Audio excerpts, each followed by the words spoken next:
Hey there, I'm Izzy and I'm 28 years old. I just gave birth to my beautiful baby boy, and at the same time I decided to divorce my husband. It was a pretty painful time, but I can say that I'm gradually healing with every day that passes. I want to share my story because it's a good way for me to see just how strong I have become. To start with, Dan and I met 5 years ago because of my coworker. She and I are pretty close friends to date, and one day I was just telling her about how I miss being in a relationship. She then set me up with one of her good friends who was also looking for a relationship. Dan and I met at this cafe and we ended up actually having a great time. He had the same sense of humor as me and he was very chivalrous. We ended up going on a drive after the date, and we also discovered that we enjoyed the same kinds of music. Safe to say that one date led to many, many more dates where we continued to learn about the many more things we had in common. I truly believed that I had found the perfect man for me. I was never big on marriage, but when I was with Dan, I knew that I wanted to marry him. Yes, he was so good that I changed my views on something as big as marriage. We dated for about 1.5 years before moving in. Moving in with him only further solidified my want to marry him because he was so adaptable. Another year passed and Dan proposed to me at the cafe where we had our first date at. I was over the moon. After we got married, I was ecstatic to spend the rest of my life with him. We enjoyed our time together and traveled quite a bit. We both had good jobs that allowed us to live more than comfortably. It helped that we didn't have kids. But that changed pretty quickly because Dan wanted us to have kids. I guess we should have talked about kids before getting married because I wasn't planning on having any. I have a history with PCOD and I knew that having a child would be a painful ordeal. But Dan kept insisting on trying. Okay, think about how awesome it would be to raise our kids. I mean, you get to shape an entire person. I completely agree that it would be amazing to do that, but I don't think pregnancy is something I want to go through.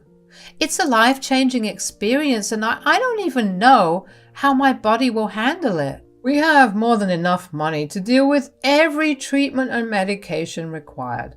I promise that I'll make it super easy for you.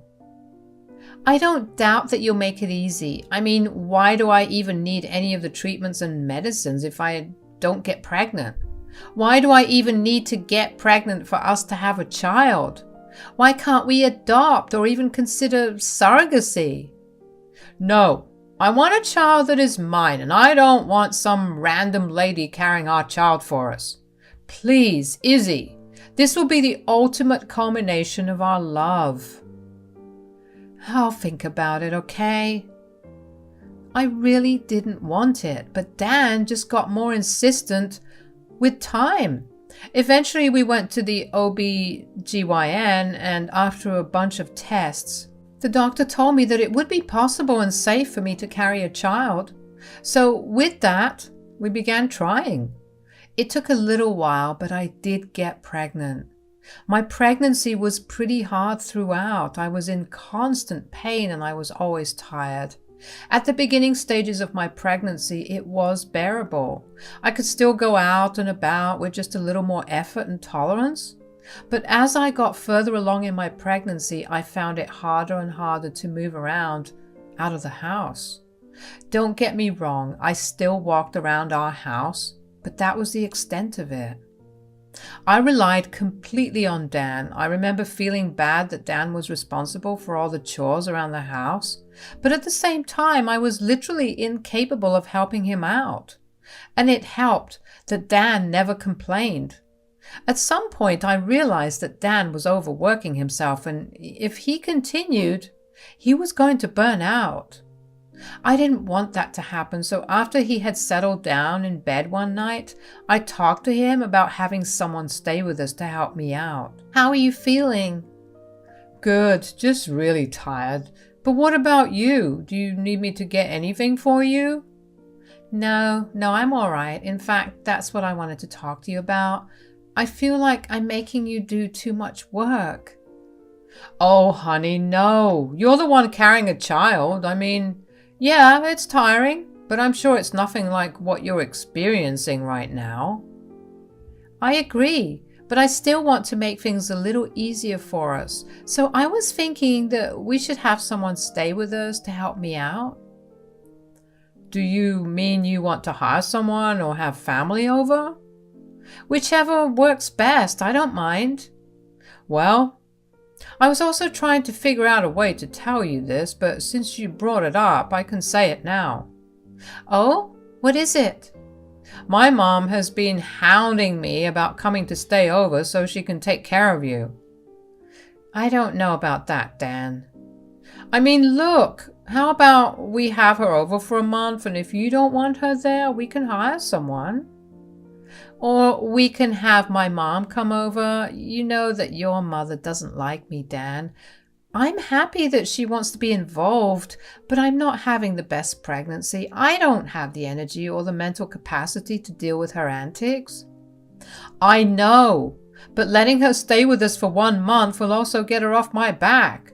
I kid you not, I've received a phone call from her every single day at the same time for the past 2 months. I didn't say anything because I didn't want to stress you out. I'm sorry, but dealing with her hasn't exactly been the easiest. Oh, you poor thing.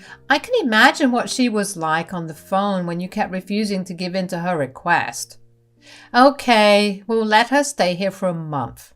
Not a day longer than that, though. Of course, I'll make sure of it. Dan's mom, Polly, and I didn't exactly have the best relationship. From the time we met, back when Dan and I were dating, she's been pretty hostile and aggressive with me. She has never failed to make me feel bad about myself. She would constantly make comments about my weight, my appearance, my personality. When we got married, her behavior only got worse. When she found out that I would continue to work after getting married, she lost her mind. She kept telling Dan about how I was being a disrespectful wife who didn't care about her husband. According to her, I should have stayed home and taken care of the house while waiting on my husband arm and foot. Of course, these are very outdated views, and I said so too. Of course, that led to her yelling at me for trying to brainwash her with modern, disgusting ideologies. Dan has tried his best to keep the peace between the two of us, although he's never really said anything against his mother. We used to have fights about it because I always felt like I was the one compromising, but he never ever asked her to make any compromise. But I ended up letting it go because I loved him and I didn't want to cause any problems with it. I did tell him that I would be actively avoiding his mother, and he could not change my mind about that. I guess he agreed with that because that meant less work for him to deal with. Polly and I have had the bare minimum conversations, but she did become a lot easier to deal with when I got pregnant. She believed that this pregnancy would force me to become the ideal housewife. I didn't want to start anything, so I didn't tell her that I planned to go back to work after I had the child. I was skeptical about her helping me out because even though she was nicer, it didn't mean that she wouldn't keep throwing insults my way. But I guess I also figured dealing with her for only a month would also make it easier for Dan, so I agreed.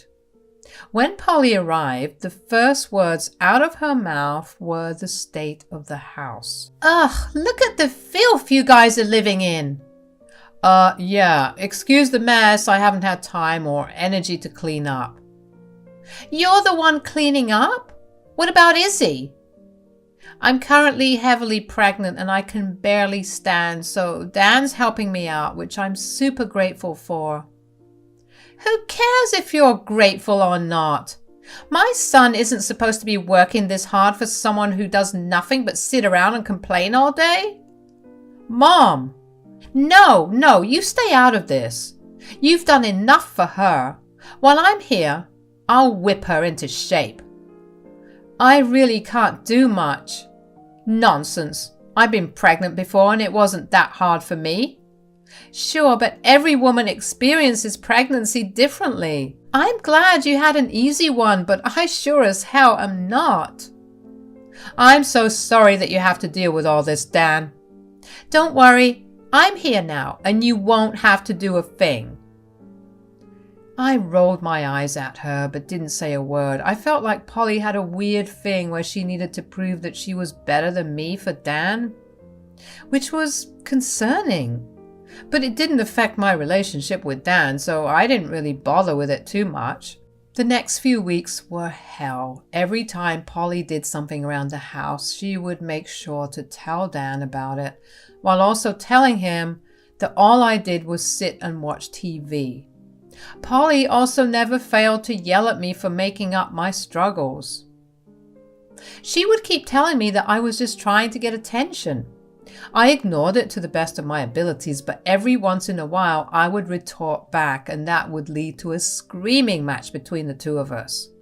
I tried to talk to Dan about it, but he would tell me to just bear with it for a little longer. This response was not really normal, but I did notice that Dan became a lot more distant. He would come back home from work and rush immediately to his mother's side. He barely bothered to check up on me unless I walked up to him. It bothered me, but I figured that I would just have to wait for the month to get over, and then I could get Dan back and we could have a discussion about what I had felt. But all of that came crashing down one night when over dinner, Polly and Dan told me that they had something to tell me. Tell her, Dan. Tell me what? So, Mom and I have been talking these past few weeks, and with the baby on its way, we realized that we won't get much time to spend together after. Plus, becoming a father has just made me so much more appreciative of her, so we've decided to go on a vacation together. Vacation? But Dan, I'm 7 months pregnant. I can't do much without help. How am I going to make it through? Look, we need bonding time together. You'll understand it when you become a mother. Dan, you absolutely can't go. I need you here. Babe, we'll be back in a month. You definitely won't give birth in that time. I'll be here just in time for the birth. No! How could you plan something like this without even telling me? Stop being a brat, Izzy. This trip is happening whether you like it or not. We're leaving tomorrow. What? How am I supposed to get any help in such a short time? Don't worry, I called your mom over. I just really need this time with my mom, okay? She's been doing so much for me, for us, and this will be a great time to show her my appreciation and bond with her. I couldn't believe what I was hearing. I took my dinner up to the guest bedroom and locked myself in there. I didn't want to see either of their faces. I just knew in my gut that the vacation was Polly's idea. The smirk she had on her face felt like a punch in the gut. Was that why Dan was being so distant? Because he was too busy planning a trip with his mother? How could he go on a trip when his wife was lying at home pregnant with his child?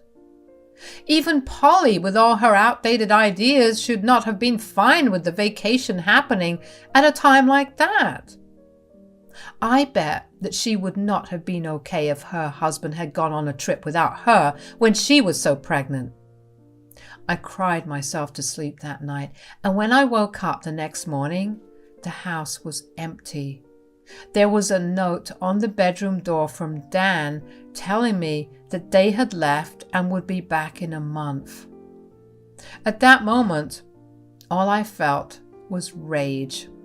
I wanted to destroy all of Dan's things, or at least cause some havoc for him to come back and deal with, but I was way too tired and sore to do anything.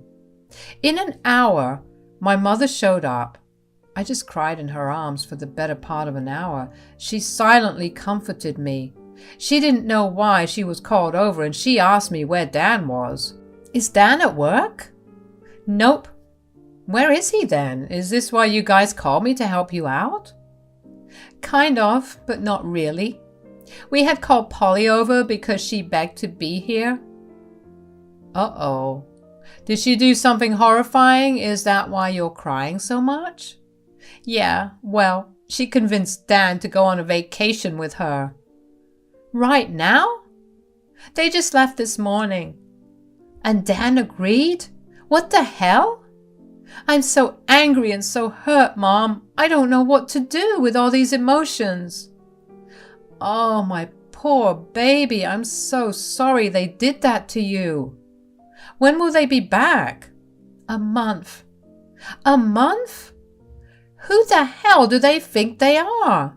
You're telling me that Dan went on vacation when you were in your last trimester? He promised to be back in time for the birth, so I guess he thinks that absolves him of any other responsibility. That man is going to get a good piece of my mind. Cry it all out, honey. I'll be here. I'll support you no matter what. I was glad that I had my mom there with me because I genuinely felt like I was going crazy. My mom was an immense help to me for the next week. She pampered me like crazy. No request was too much for her. I finally felt like I wasn't a burden in any way. My mom kept reassuring me that whatever I was feeling and going through both physically and mentally was valid, and she tried her best to make me comfortable. I had entered my 8th month by then, and I was mentally preparing to give birth. But then, all hell broke loose. My water broke about a week into my 8th month. I was in active labor pretty fast. My mom drove me to the ER as fast as she could. While in the car, I kept trying to get a hold of Dan and Polly, but neither of them picked up the calls. I was frustrated and in so much pain. All throughout the delivery, I cried because Dan wasn't there. But it still felt good to not be alone as my mom was there holding my hand through the entire thing. After giving birth, I experienced a lot of blood loss and I fell unconscious. Thankfully, the baby was perfectly healthy, although I had to spend the next few days in the hospital recovering. While I was recovering, my mom and I had a long discussion about what I planned to do when Dan and Polly came back. My mom tried to contact them too after I had given birth, but they didn't pick up her calls either. Even though it broke my heart, I decided that the best course of action was a divorce. It also helped that I was really angry at that point. I didn't want my baby's father to be someone who would abandon them at important times. Dan had shown me his true colors, and there was no way I would let that slide. He would choose his mother over anyone else, including his wife and child. I let his behavior slide one too many times, but I guess that holding my child in my arms put everything into a different light for me. I never wanted my child to ever feel the abandonment I felt when I was giving birth, and I knew that I wanted to protect my baby boy. Thankfully, my mom had a lot of lawyer friends who specialized in divorces. She contacted one of them, and I began the filing process. I also asked for full custody of the child because there was no way in hell that I would let my child spend more than a couple of hours with Dan. Throughout the entire process, my mom was my rock. By the time I was discharged, the filing was done, and all that was left was for me to hand Dan the papers. There was still a couple of days until they came back, so my mom helped me pack all my things up while simultaneously preparing her place for the baby. We slowly adjusted to our new routines with the baby at hand, who thankfully was a very quiet baby who made barely any fuss. Finally, on the day that Dan arrived, I handed my baby to my mom and asked her to go back home. I didn't want Dan to see the child because he did not deserve that privilege. When Dan and Polly walked in through the door, they didn't even notice me sitting in the living room. They laughed and talked amongst themselves about all the fun they had on their vacation. When Dan finally noticed me, he looked surprised. "Oh, what are you doing here? Aren't you supposed to be resting?" I think I'm pretty well rested. So you did manage to survive without us. Told you she was making it all up for attention, Dan. I guess. Anyways, where's Tara?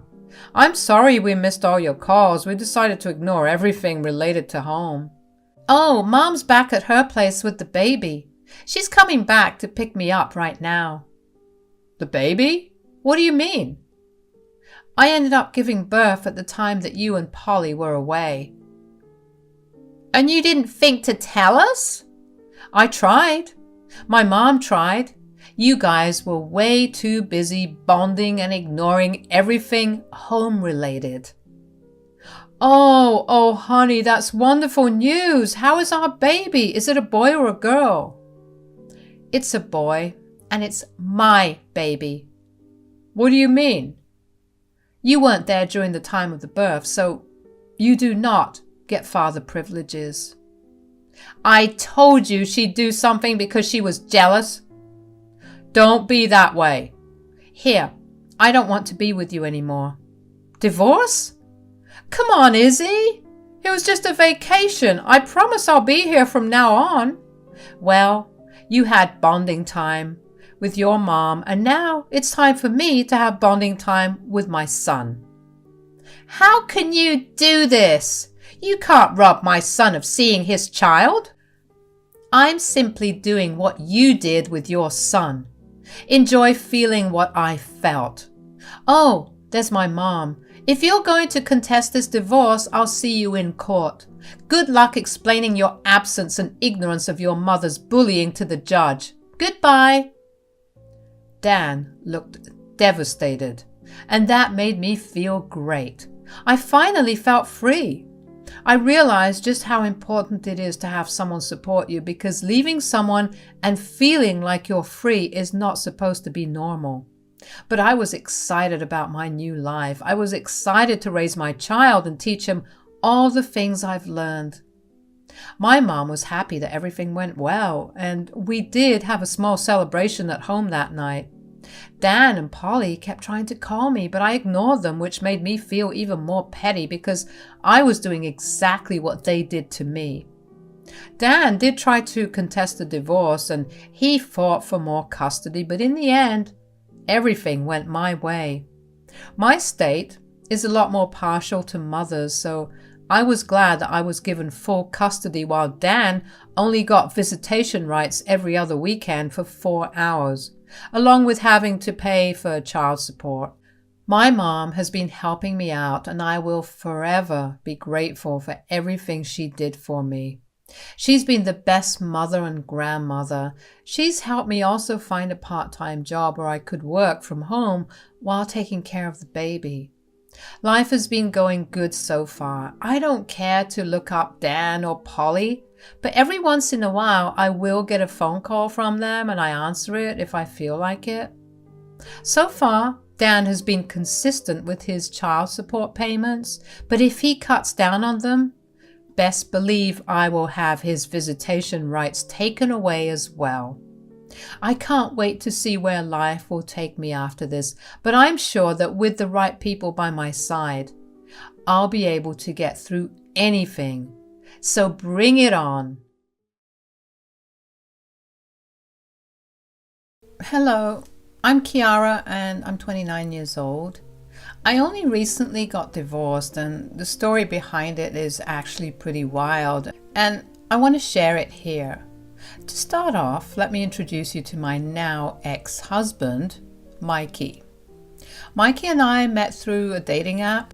We shared a lot of similar interests and actually got along pretty well over text. For our first date, we went to a bar where we ended up having a great time. And from there on, we always found an excuse to just hang out with each other. Obviously, that meant that we went on a lot more dates, and before I knew it, we were properly dating. At the time, both of us were working, but mine paid a lot more than his. He still lived with his parents while I had my own house, so he would come over to my place a lot more often than I would go over to his. Of course, I had met his parents, Janice and Hugo, but only in passing.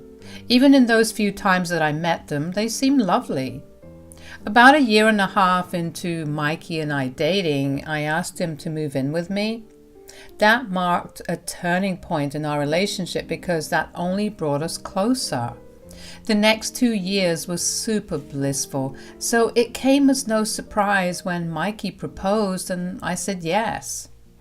Our wedding was an elegant affair where we invited a lot of people from both our families. It was around then that I properly interacted with his family. I usually had a very demanding job, so I was almost always way too tired to do anything but come back home and sleep, which thankfully Mikey was very understanding about. At the wedding, Janice invited me over to their place for dinner the next week, and I figured it had been high time that I spent proper time with them, so I agreed. When we went over to their place, Janice and Hugo greeted me very warmly. The dinner table was already set with dinner and each plate was served. As we sat down to eat, Janice was very insistent about where I was supposed to sit. I thought it was odd, but I didn't think too much about it. Dinner was great and I genuinely had a good time with Mikey's parents. Throughout it, they kept thanking me for everything I did for Mikey, and of course I told them that I loved him and I would do anything for him. But when I returned home, my stomach began to feel really upset. It hurt really bad and I felt like I needed to throw up. Mikey held my hair back as I puked everything that I had ingested in the day. I felt so sick, but at that time, I didn't think that it had anything to do with Janice's food. I had gone out to eat sushi with some friends that day and just chalked it up to that. The next time Janice and Hugo invited us over was about 4 months later. Once again, I had been way too caught up with work to actually go and spend time with them, so this felt like a good way to catch up. But once again, Janice was insistent about where I was supposed to sit, and after I came back home, I was violently sick. That was when I started to think something was up. I didn't say anything because it felt rude to just accuse Janice of something without having any proof. Plus, I knew that Mikey loved and respected his mom to bits and would not believe me unless I had something as proof. Well, a few months later, the same thing happened again. And that time, I didn't keep my mouth shut. I confronted Mikey about it. Okay, we need to talk. Yeah? What's up? Don't you think it's odd that every time we go for dinner at your parents' place, I come back and I get violently ill? What exactly are you trying to imply? I don't know, Mikey. It's just odd, isn't it? Whenever we go out to eat, nothing happens, but only at their place. Are you trying to say that my mom is messing with the food? If the shoe fits. Do you have any proof of her doing that? No, but then how dare you accuse her of something as heinous as that? My mother is the sweetest woman on earth and she would never do something like that, ever. Mikey, I know you love your mom, but please, 3 times is a lot of times to get sick in the same fashion. Stop coming up with theories. They're a waste of time. And I don't want you saying anything against my mother anymore. With that, Mikey went and slept in the guest bedroom. I felt bad for saying something, but I knew that something was definitely wrong there. I became very paranoid about eating at his parents' place because of it. I didn't want to stir up any drama between them or us, so I just made up excuses to not go over. There was a point, though, where Mikey behaved differently after coming back from dinner with his parents, where he just seemed so shut off and distant, and no matter what I said to try and get him to talk, he just didn't. In hindsight, I guess that was when he found out what Janice had been doing to my food. As much as I avoided going over it, I couldn't never do it. So I would go over only on special occasions, and 2 special occasions happened to be pretty back to back. Janice and Hugo's anniversary and Hugo's birthday. I absolutely could not say no at that point, so I went. Of course, when I got back home, I was sick again. The first time I kept quiet about it, but the second time I approached Mikey about it again. We ended up getting into a huge fight about it because he felt like I was attacking Janice. I felt frustrated too because I was the one that was sick and I was only trying to tell him my concerns. I tried over and over again to talk to Mikey about it and maybe find some other reason for my sickness, but he wouldn't sit with me because every time I brought up my sickness, he took it as a personal attack on him and his family. I was tired of the arguing, but even more tired of getting so sick. And then Janice invited us over to dinner because Hugo got a raise, and so I went. And got sick. No surprise. This was the 6th time it happened and I was thoroughly done. I had tried time and time again to justify this sickness as a coincidence or something wrong with the food I consumed before. But 6 times is way too much to be a coincidence. I knew that next month was Janice's birthday, so she would invite us over for dinner, and I knew I had to seize my chance to snoop around. I would ask Mikey for help, but he seemed hell-bent on his parents not doing anything wrong. I needed to find the truth, or I knew that I would go insane. The next month came before I knew it. I was busy getting ready and I prepared myself to snoop around. I bought a disguised hidden camera just in case I wasn't able to snoop around. When we got to Mikey's parents' place, I greeted them warmly. I asked Janice if I could help with the food, but she was adamant about me not helping. "Why don't I help you with the food?" "Oh no, absolutely not." "But it's your birthday. Why don't you go and relax while I take over?" No, you should go sit down, especially considering you're our guest." "Nonsense. I'm your daughter-in-law, right? We're family." "Kiara, it's really okay. I have a lot to get done and I don't need any help." "If you insist, but let me know if you need help with setting the dishes or even washing them after." "Oh yes, you can do that, but before that I need Mikey's help in the kitchen." "What could he do that I can't?" "Oh, nothing. I just need him to get something heavy from the top cabinet." "Oh, all right. I'll be sitting on the patio, but first I'll just go grab myself a bottle of water." Janice being super insistent on me not helping her only made me more suspicious. Why did she actually need Mikey's help? I was tall and pretty strong, which I can confidently say because I do work at the gym. I didn't want to think that Mikey was involved in any way, but maybe that was why he was so adamant about nothing being wrong with the food at his parents' place, because he knew what was happening. I didn't know how to feel about the possibility of Mikey being in on it, but I thought that it would be a problem for me to deal with later. First, I needed to find an inconspicuous place to set up the camera that would also capture the stove where Janice was cooking. Thankfully, Janice, Mike, and Mike's dad, Hugo, were far too busy chatting to realize how long I was gone. I also decided to snoop around and see if I could find anything myself. I didn't even have to actually look very far because on the counter right next to the stove was a bunch of spices, one of which was nutmeg. I am hypersensitive to nutmeg, which means that my body treats nutmeg like an infection, and I experience allergy symptoms. Thankfully, I don't have the worst case of it, and it only affects me when I ingest it. But my symptoms include stomach aches, nausea, vomiting, and diarrhea, all of which I've been having every time I went over to eat there. Seeing the bottle of nutmeg there open made my blood boil. I remember telling Mikey to tell his parents about my nutmeg allergy the first time I had dinner at their place. So, had Janice actually been adding it to my food? And was Mikey in the know and still letting her do it? I managed to calm myself down by telling myself that all my questions would be answered when I saw the footage on the camera.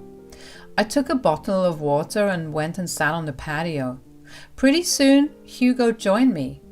I decided to test the waters and see if he was aware of what was happening. "So, how's it going?" "Oh, not so good. My health has kind of been acting funny." "Oh no, what do you mean?" "I've been having these really bad stomach aches and diarrhea."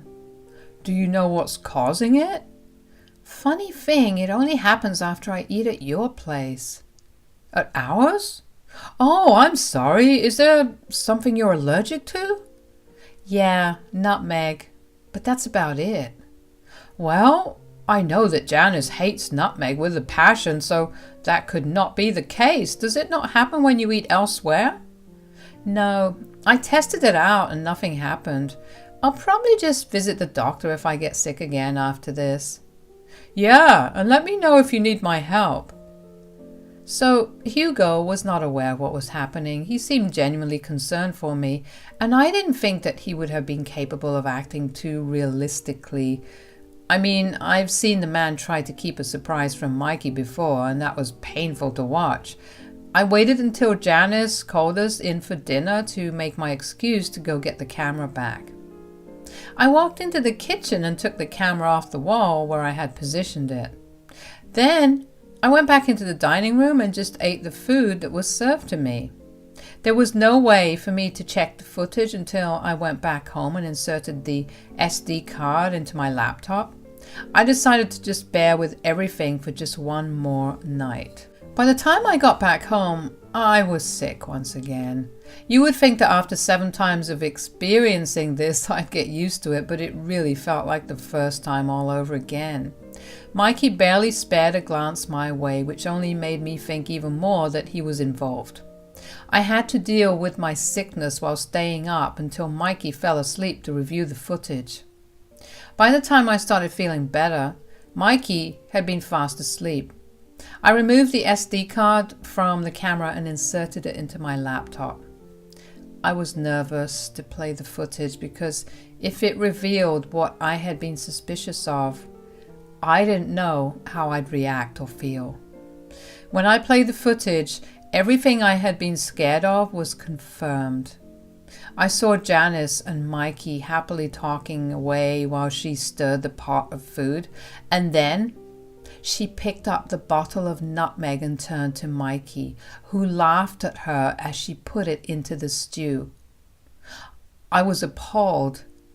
Mikey, of all people, knew just how much I had been suffering, and he continued to let me get hurt. This was not something I was going to let go so easily. I didn't want either of them to realize that I had found out about their gimmick, so I pretended like everything was fine while I planned my next course of action. The first thing that I was going to do was file for divorce. I lied about going to work the next day and instead went straight to the lawyer's office and started the filing process. Then I went over to my mom's place to try and figure out what to do next. "Hi, honey. What brings you over right now? Is everything all right?" "Hi, Mom. Actually, everything's going to hell right now." "Uh-oh, what happened?" "Well, I'm getting a divorce." "Divorce? What do you mean? Why?" "Well, for the past few months, every time I went over to Janice and Hugo's for dinner, I would come back home really sick. I would tell Mikey that Janice must have done something, but he would always brush me off." "Oh no, do you think she was adding nutmeg?" "Yeah. But I don't think so. I know."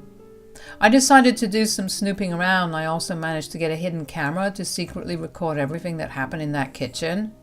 I watched her put the nutmeg in as she laughed about it.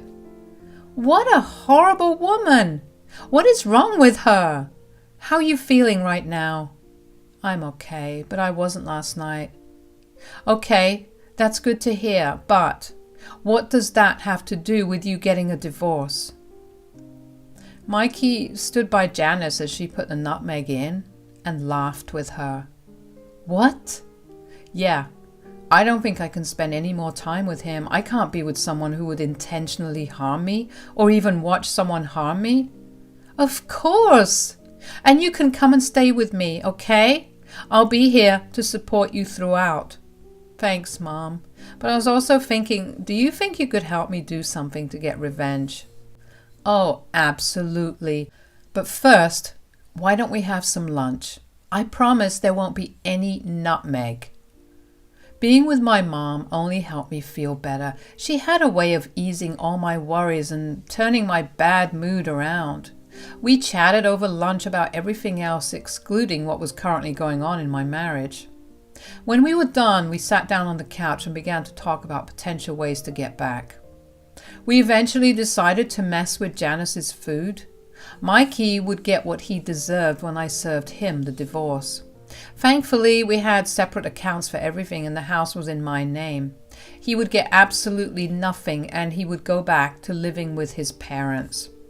But messing with Janice's food while it was only a few of us present was not going to be very fun, so I had to find a reason to throw a party where people from both Mikey and my family could attend, and we found the perfect reason. It was my mom's birthday in 2 weeks and she was turning 50, which is a milestone birthday. It was the perfect reason to invite a bunch of people over, and watching Janice get humiliated would only make it better. When I got back home that evening, I talked to Mikey about hosting a party for my mom. So, it's my mom's birthday pretty soon. Oh, right. Is she doing something? Not really. I was thinking, do you think we could throw her a party at our place? I don't mind, but why our place?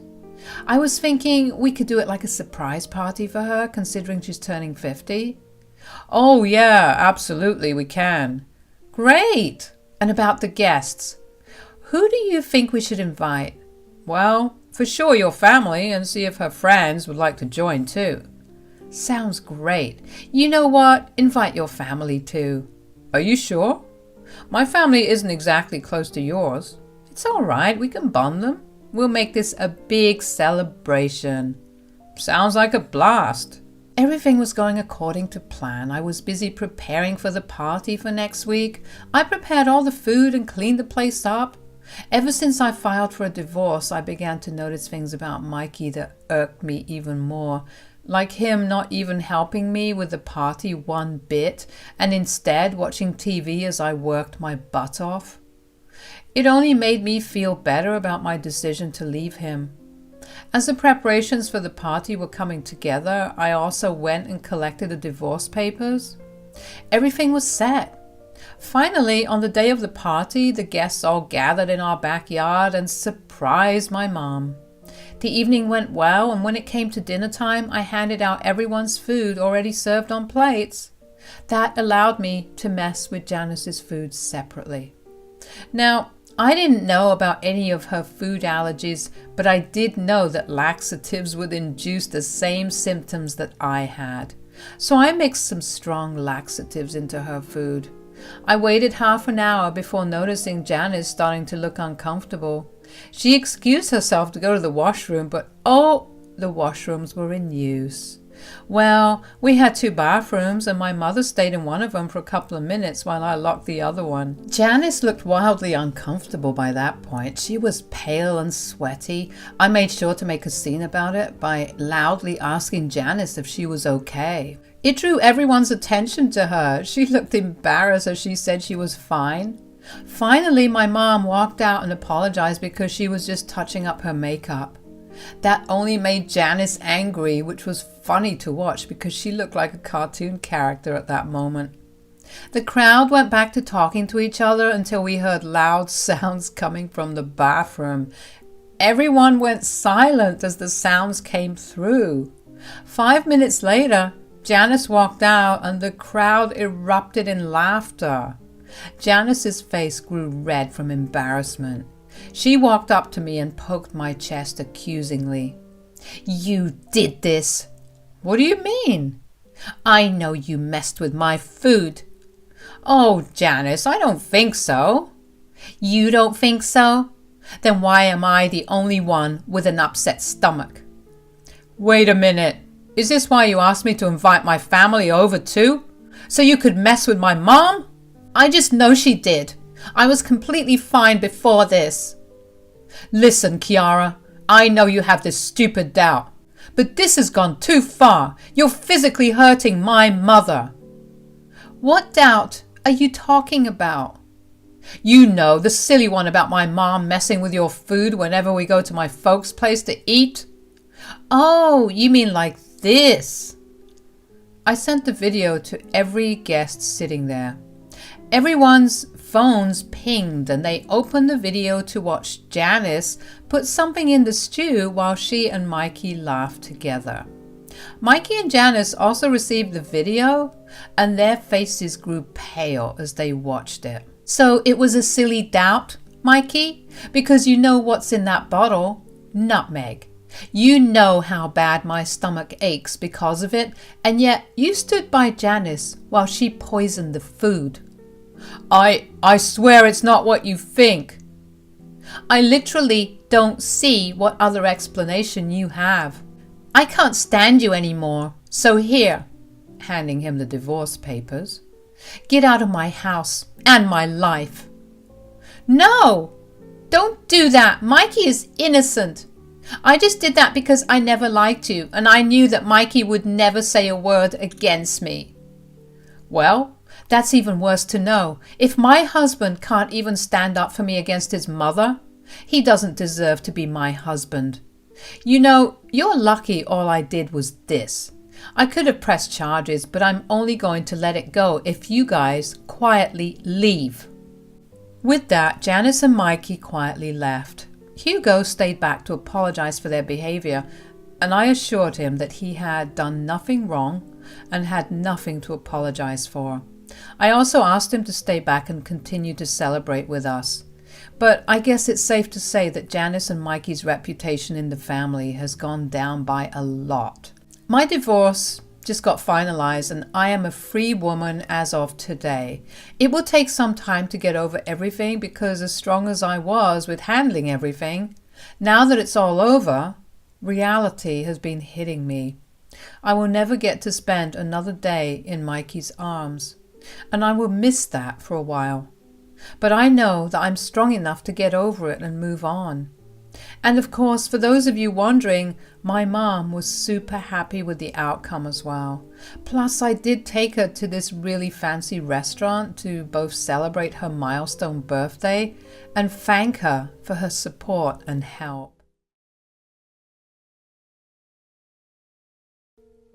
Hello, my name is Macy. I'm a 42-year-old woman who's been married twice. My second marriage has been amazing. My first was a train wreck. My first husband's name is Bobby, and we were high school sweethearts. We were your typical jock and cheerleader couple. We had a good time together, and he made me happy at that time. He was also my first relationship, so that was why I went so above and beyond for him. I thought he was my forever, and I sure acted like it too. We planned to go to the same university so we could be together, but in my second year, at 19 years old, I got pregnant. Now, my family was not happy and neither was I. My mom warned me constantly that life would not be blissful, especially with Bobby. My family never liked him, although they could never tell me why, other than just that something about him felt off. Of course, as a teenager, I wanted to prove them wrong and rebel against them, so I ignored all their concerns. Our families agreed to support us until we graduated and got good jobs, which I was and still am super grateful for. Bobby and I got married in court and we had our first child. At first, Bobby was an amazing father. I felt like I was proving everyone wrong. And then, about 2 years later, I got pregnant again. This time, I was a college graduate, but I had to quit my job so I could stay back and take care of the kids. Bobby worked 2 jobs to keep us afloat. It was a tough life, but at that time, I felt that as long as I had Bobby by my side, nothing could make me feel bad. But a couple of months after our second child, Bobby began to behave very differently. I tried to talk to him about it, but he never budged. And then one day, I had taken the kids out for a walk and came back to an empty apartment. None of Bobby's things were there. I panicked, of course, and seeing me panic made the kids cry. I tried calling him several times, but each time took me to voicemail. I remember rushing to my mother's place with 2 kids that were bawling while I tried my best to hold back my tears. My mother looked alarmed when she opened the door and let me in. What happened? I think Bobby left me. What? What do you mean? I took the kids for a walk, and when I got back, the house was empty of all his things. I can't get a hold of him either. Oh no, do you know why he might have left? I don't know. He'd been acting very differently for a while, but he wouldn't talk to me at all, and then today just happened. Okay, calm down a little. We should wait a little while, and if he doesn't show up, we'll file for divorce, and I'll help you out. But I loved him. How could he do this to his children? I know. I wish I could find him for you and ask him all these questions, but we have to move on. Not because it'll heal you, but because you have 2 kids to raise. My mom was right. So I spent the next few months painfully getting over him while raising 2 kids who looked a lot like him. I cried myself to sleep for many nights, but eventually months turned into years and I slowly got over the pain. My kids obviously asked questions about their father, and when they were old enough, I told them the truth. They were devastated, but surprisingly understanding about their past. Together, as a family, we learned to live past the pain. My mom was obviously the biggest help for us, and she made raising 2 kids easier than it would have been all by herself. I happened to meet my current husband, Fred, at a bar 13 years after Bobby left me. I was out with my friends for one of their birthdays. My mom had the kids, and I figured it was the best time to let loose and have a little fun with my friends. For the better of the night, I stuck to my friends and we just chatted and laughed for the most part. Towards the end of the night, I got approached by Fred. My friends had been begging me to get with the guy for years, but I was always too traumatized by Bobby to ever try again. So when Fred approached me, my friends left to go watch from further away as I made conversation with him. Fred started by asking me if he could buy me a drink. I was not going to turn down a free drink, so I obviously said yes. We waited until we got our drinks to properly start talking. So, what brings you here? It's my friend's birthday and I'm just here to celebrate with her. That's nice.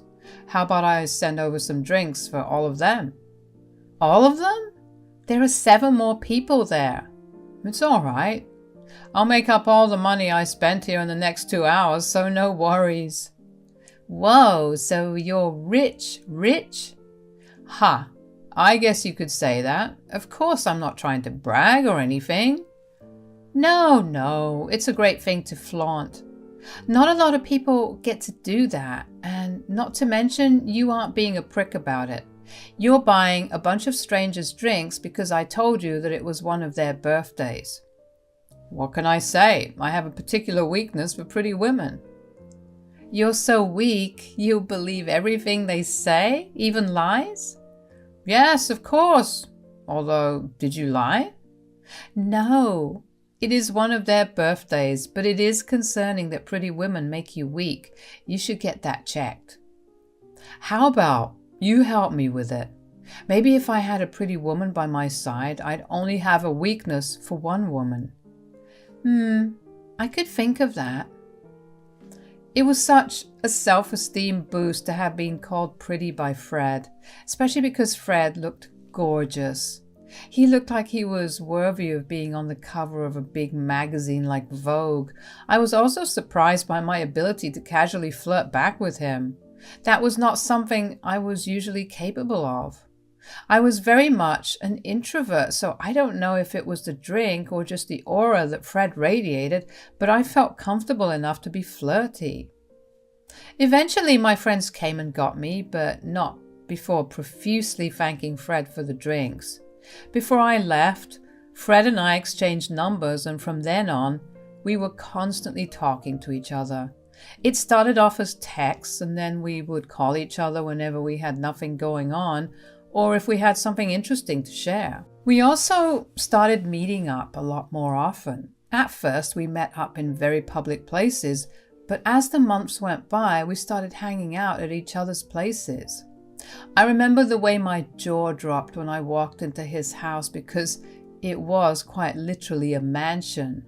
Fred laughed at my shock and told me that I should get used to his wealth because it would soon be mine. Fred was very open about wanting to marry me. He told me countless times how he had never felt so comfortable around anyone aside from me, and that only made me love him more. Fred was also more than open to me having kids. I remember him being particularly upset for me when I told him about Bobby. Ever since I told him, he went above and beyond to show me just how much I meant to him. Fred and Bobby were worlds apart, and it wasn't until Fred that I understood why so many people did not want me marrying or even just being with Bobby. I was glad that I got out of it, but I hated the way it happened. Fred helped me heal and forget all about it, which I was super grateful for. We only dated a year before getting married. We had a destination wedding and we flew out all our guests, which were technically just a handful of them, because we only wanted those who were really close to us to be there. My kids were super happy for me and told me constantly that they loved Fred, which in my head was another big win. Life from then moved on very smoothly. Every single worry I had was eased. Fred helped my kids out with their education as well, even though I told him that I would take care of it. He showed me that he accepted us as a package deal and not just me and then my kids. He had my kids' rooms decorated and set up to their liking even before we moved in together. Fred did everything that Bobby didn't and more. That was a true point of healing for my small family. And that's how our family grew from then on. Fred and I had a child of our own, yet he never treated my kids differently. About a year after Fred and I got married, my kids asked him to legally adopt them, which once again was a turning point in our family. After that, we became one big family. We did everything that families did, like going out to eat, going on vacations, doing fun things, etc. I was also doing well in my career, and Fred, well, his company was also doing amazing. There was not a single thing in my life that was wrong. Before I knew it, 7 years had passed. One day, out of the blue, I got a call from an unknown number. Hello? Look who it is, it's Macy. Who is this? Don't you recognize me? I don't think you remember much anyway. It's Bobby here. How are you doing? Bobby? What the hell? How did you even get my number? I forgot how whiny you are. I just happened to come across your number and I thought I'd give you a call to see how life has been treating you since you left me? Oh, come on, Macy. We were having way too much trouble and both you and I know that we would have gotten divorced anyway. So you just chose to leave without saying a word? Well, I wanted to avoid all the emotional drama, so I did what I had to do. You are a piece of work. A pretty rich piece of work. Do you know what good it has done me to have left you? I swear it was the best decision of my life. Are you being serious right now? Yes, I married this really rich woman who had kids, but I was willing to overlook it because of her money. She came through though because she got me this amazing job that pays me so much money. I'm living my absolute dream. So you abandoned the kids you did have to father someone else's kids? You got to do what you got to do, am I right? Please, never call me again. Goodbye. I was seething. The pure audacity of that man to call me only to brag about his new rich lifestyle. Of course, a part of me wanted to carry on the conversation with him so I could find out where he was, only so I could go there and punch him. But at the same time, I was so overwhelmed with so many different emotions that I could barely think straight. But after I cut the call on him, I felt so much hurt. Not for me, but for my kids. My poor kids grew up for the better parts of their lives without a father who was in fact too busy fathering his new wife's children. I knew we were struggling, but what did he expect? We were only high school graduates when we had our first child. Where in the world would we have gotten money for ourselves? At the same time, I felt disgust roll over me. He was the classic definition of a sleazebag. He clearly wasn't one to give someone attention unless they had something to offer him. I decided to block his number because I didn't want to deal with him anymore. The chapter of my life had been closed for long enough and I never wanted it back open. I told Fred about it later on that night and he was understandably upset. But he was also glad that I blocked Bobby's number. We decided to move forward from that. About a week later, I got a call from another unknown number. It was Bobby once again. At this point, I was beginning to get frustrated. He called to brag again about his luxurious lifestyle. He told me all about the new expensive car he had just bought and how his kids were doing amazing at school. I didn't care to be polite this time and just hung the phone up on him. That did not stop him. He kept calling every week after that to keep telling me about all his expensive purchases. I kept blocking him with every number he called, but it seemed like he kept using different numbers to call me. At some point, I stopped picking up because then he only called me frequently. It seemed like he derived some sort of sick pleasure from bothering me so much. One particular day, I was at work and I was stressed when Bobby called me. "Oh, hey, Macy. Can't you just leave me alone?" "Oh, come on. I'm making up for the time that's been lost." "Well, you're 20 years too late. The kids don't care about you and neither do I. Leave me alone." "You know you love it, Macy." "I really don't. I don't want to hear anything about you or your new good life." "Why? Are you jealous? Are you jealous I'm living the life that you'll never be able to live?" "I can assure you I don't." "Well, here's something that will definitely make you jealous. I just got a promotion." "I don't give a crap." "You know you're jealous. I just got a promotion at Digidome, one of the finest media companies. I'm going to hang up." I was furious and annoyed, but something he said kept tickling my brain. I was way too angry to think about it at that moment, so I let it go. When I got back home afterward, I thought about what it was that Bobby said that tickled my brain, and then it hit me. He said he worked for Digidome, one of the finest media companies, which I had to agree with. They were responsible for hiring and recruiting some of the most talented influencers and journalists in our city. The reason that I kept thinking about it, Fred is the CEO and founder of the company. Bobby was working for my husband. I could not believe how wonderfully the universe aligned for me. That meant that I could finally teach Bobby a good lesson, not only for bothering me, but also for abandoning his children. I waited with excitement until Fred got back home. When he did, I told him all about what had happened during the day. "Did something happen? Why do you seem so hyper?" "Nothing happened per se, but I did find out something big." "Oh, what is it?" "So, Bobby called again." "That sick son of a gun. I swear if I had any way to get a hold of him, I would beat him up real good." "That's the thing. He may be way closer than we ever expected." "Huh? What do you mean?" "Well, today he called me to brag about his big promotion at work, which is Digidome." "You mean to tell me that he works at my company?" "Yeah. At first, I couldn't help but think his company name sounded really familiar, and then it hit me." "Did you really not remember the company I created?" "Listen, I was way too angry to remember my own name. Cut me some slack." I'm kidding. Anyways, do you want me to fire him?" Absolutely, but before you do, I was wondering if there was going to be any way to humiliate him. Definitely.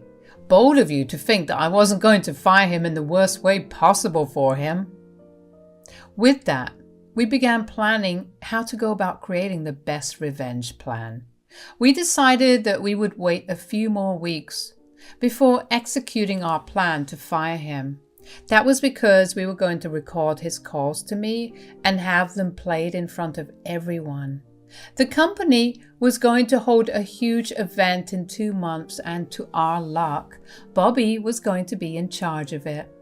There were going to be several big names present, and we were going to tarnish his reputation. Over the next few weeks, I was able to pick up all of Bobby's calls without getting frustrated or angry.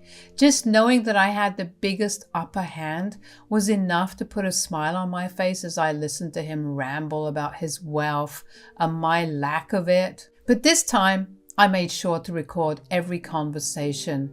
These conversations were going to come back to bite him hard, and I couldn't wait for it. At the end of the 2 months, the event happened. I originally didn't plan to go because I didn't like big crowds or having to talk to a lot of people, which was why no one really knew who the big boss's wife was. However, this event was where I would make my appearance. I wanted to see Bobby's fall while I sat on the throne. Fred bought me this gorgeous and very expensive dress, and that was what I wore. I stayed in the car until Fred called me because we didn't want Bobby to see me and make a run for it. I only entered when Fred gave his speech, in which he told everyone about how he wanted to introduce his wife for the first time. When I walked up on that stage, Bobby was standing there. I saw his face drop and pale. I smirked at him as I walked by. He pulled out his handkerchief to dab the sweat that was all over his face. Fred then went on to praise me and talked about how much of an impact I had had on him these past 7 years and how it had been a joy to raise my kids with me. With every praise Fred aimed at me, I saw Bobby sweat even more. I beamed with pride as the crowd clapped for me, and then Fred's speech took a turn. He began to talk about how I had been getting harassed by my ex-husband recently. He told the crowd about how my ex-husband had abandoned me and my kids to go father another woman's children just because she had wealth. But the universe had different plans for my ex-husband because he was working for his company. The crowd gasped and erupted into murmurs about who my ex could have been. Fred asked everyone to quiet down and told them that he was going to reveal who it was. Bobby kept looking towards the exit, but he knew that if he dashed it, Fred would not even have to reveal who it was because he would have outed himself. Fred then pointed towards Bobby and told everyone that it was him. The crowd once again erupted in murmurs. Bobby looked like he was about to pass out, but Fred wasn't done yet. He told everyone that he had proof of all of this and proceeded to play the recordings of all the calls that Bobby had made to me in the past few weeks. Bobby stilled as he heard everything. Fred then announced that because of everything that Bobby did, he would no longer be working with his company. The crowd cheered for Fred and me as we walked off the stage. Bobby was escorted off the event and the rest of it went smoothly. I had served my revenge and there was nothing sweeter than that. Fred and I had a blast at that event, and I even managed to find someone who offered me a position at their firm. The day after the event, I got my last phone call from an unknown number. "You're awfully bold to call me again after last night. You tricked me." "Whatever do you mean?" "You absolute witch. Don't play stupid with me. How could you not tell me that you were married again? And that too, married to my boss?" "Like I told you several times, Bobby, I simply didn't care about you." "I know that, but the decent thing for you to do was to inform me." So you would only stop harassing me if you knew who my husband was? And if my husband wasn't your boss, you would have continued to do it? Don't twist my words. I'm not twisting anything. And you're one to talk about being decent, Bobby. You know what decent thing you have done? Not abandon your family. If you could do something like that, I can do something like this. Have fun with your current family, and I hope you'll find a new job. I don't have a current family. My wife left me because of yesterday, and she took the kids. And it's all because of you. I didn't do anything. You did this to yourself. If you had just not called me, your life would have been what you had always wanted it to be. But I guess you can't have your cake and eat it too. Goodbye, Bobby, and good luck. It felt liberating to finally get back at Bobby and to know that I destroyed everything good in his life. I hope that Bobby learns to never mess with me or my family again, because he will never get anything good out of that. Fred and I continue to thrive together, and our kids have grown into wonderful adults. My life is once again going smoothly, and I no longer stress out about Bobby's calls. I'm finally vindicated, and I feel way lighter than I have for the first time in a long while. Thank you for listening to my story. Hello, my name's Dee Dee, and I'm a 60-year-old woman. My husband died about 5 years ago, but I'm still a working woman. I have 5 kids, 4 of which live in different states all across the country. They each have their own families, and I'm beyond blessed to have such a big family. One of my kids, Jack, still lives in our hometown. He attended the community college here, which is where he met his wife, Riley. I liked her, but I didn't think my opinion mattered either way as long as Jack was happy. The two of them got married pretty soon and then pursued further education together in their respective fields. When they got good jobs and earned enough, they decided to have a child. I was excited because that meant I had one more grandchild to spoil. But Riley was weird about me meeting my grandchild, Jason. She was very particular about when I could visit and how long. It was understandable in the first year of Jason being born, but even when he was 6, that was odd. But I let it go because every family functioned differently. Before I knew it, though, 12 years had passed. Because of the limited amount of interaction I was allowed to have with Jason, I didn't really get to develop a strong bond with him. All I did know was that we both shared a genuine love for books. So whenever I did go over, I made sure to buy him some books I knew he'd like. One day, I was at work when I got a call from Jason.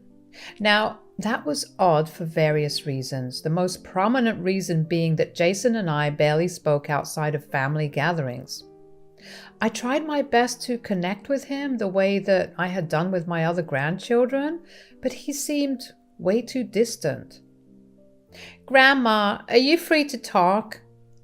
"Yes, honey, any time for you. Tell me, is everything okay?" No.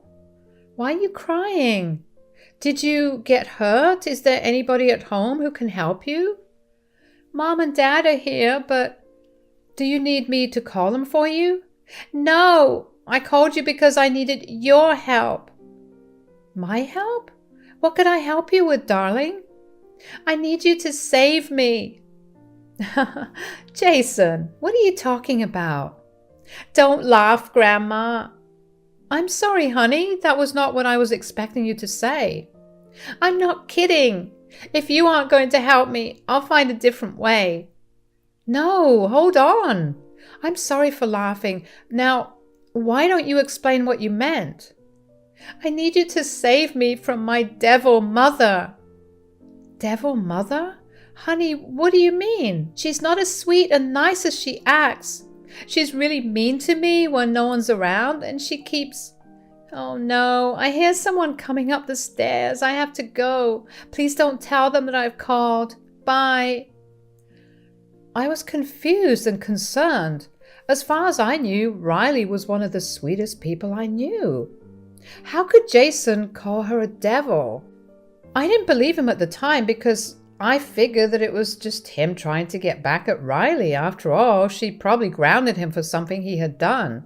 As far as I knew from what both Riley and Jack had told me, Jason had been a pretty mischievous child. But I had this nagging feeling in my gut that Jason was not joking around. As I went home that day, I couldn't stop thinking about the call. It was very out of character for Jason to do that. I slept on it for a couple of days, but I still couldn't rid myself of the feeling that something was up. So I decided to make an impulse purchase and ordered a hidden camera. Of course, I felt wrong spying on my son and his family, but I justified it by telling myself that I was only doing that because Jason called me to explicitly ask for my help. If, and hopefully, there was nothing, I could just retrieve the camera. But if there was something, then I'd have to figure out what exactly needed to be done.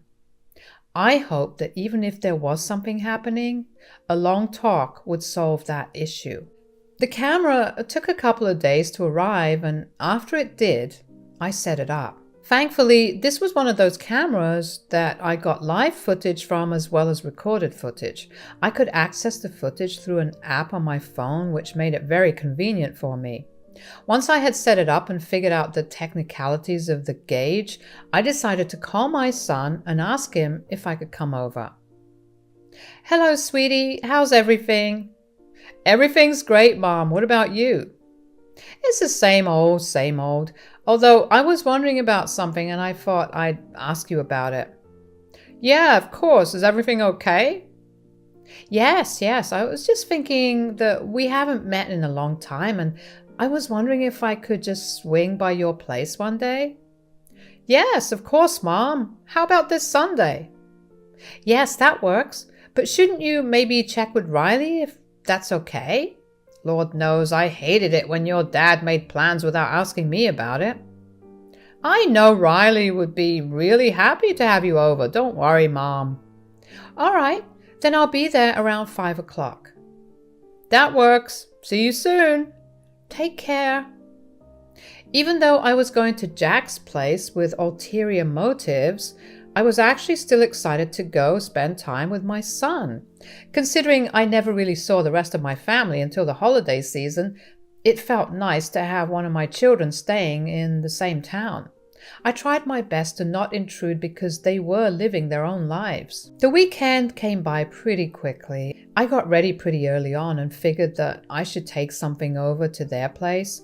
I went to the grocery store and picked up a nice bottle of wine, and I bought a couple of books for Jason because I knew he loved to read.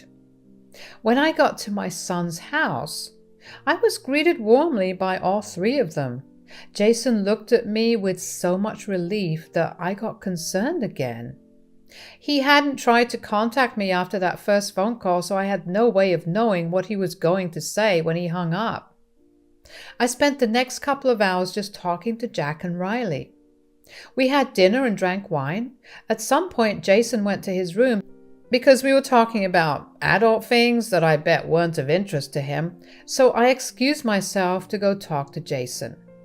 Riley did try to subtly stop me, but I insisted because I had visited them after a long while, and I didn't think it was right to not spend time with my grandson.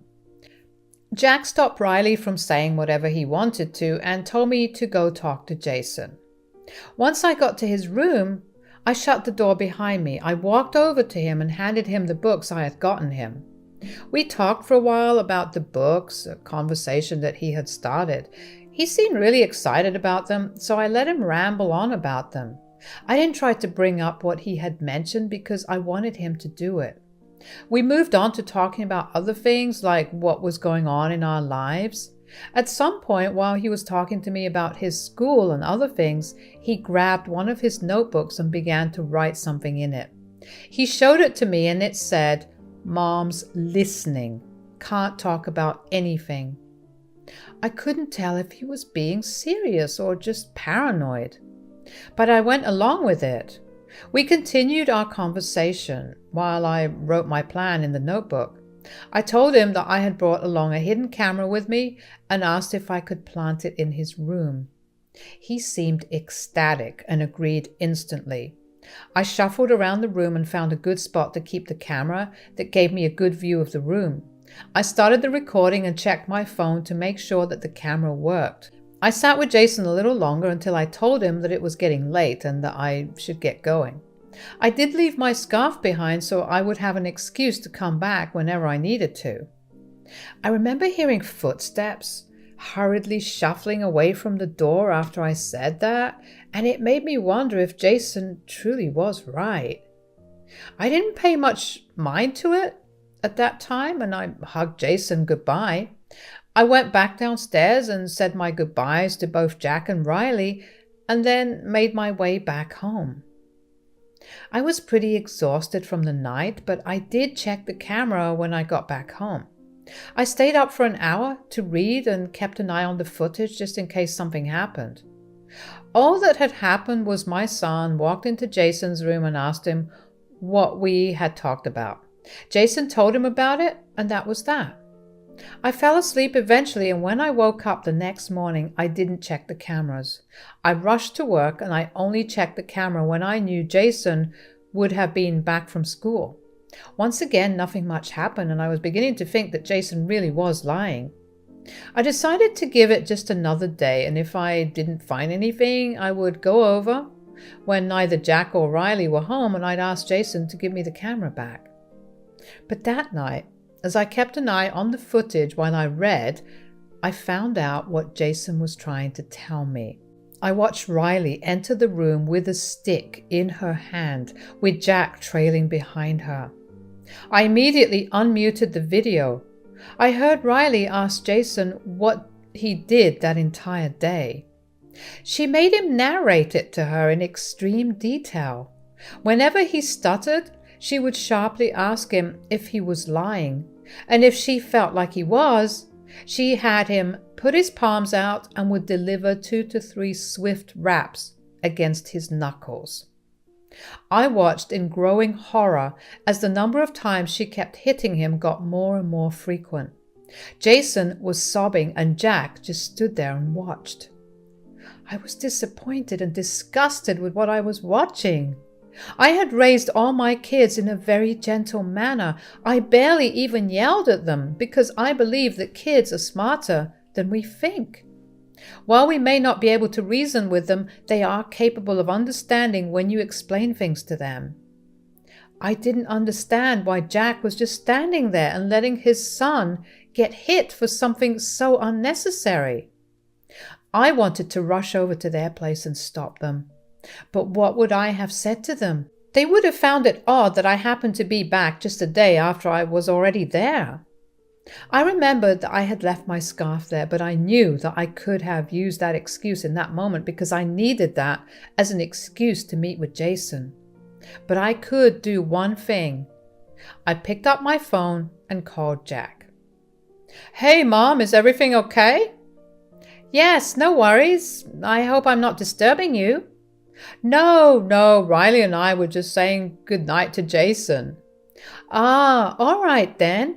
I just wanted to tell you that I think I left my scarf in Jason's room last night. I remember setting it down there, and then like a klutz, I forgot it there.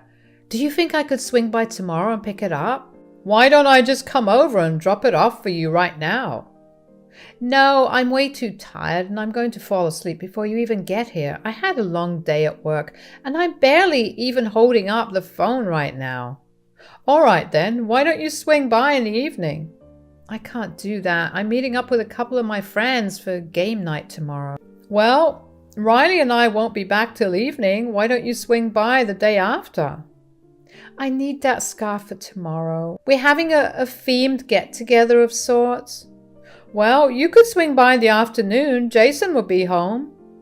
"Oh, lovely. I'll be there around 2. Good night, Mom." My heart raced as I came up with lies on the spot. At least my call distracted Jack and Riley enough for them to discuss whatever I had said to Jack instead of focusing on hitting Jason. But before they left Jason's room, Riley declared that Jason would not be getting any dinner or any other meals until dinner the next day. I was appalled. I wished I didn't believe that Riley and Jack would follow through, but from what I saw, I knew that wouldn't be the case. The next day, I took off from work and mentally prepared myself for the conversation that I was going to have with Jason. I was sure that he would not want to continue living there, but I still needed to hear him say that.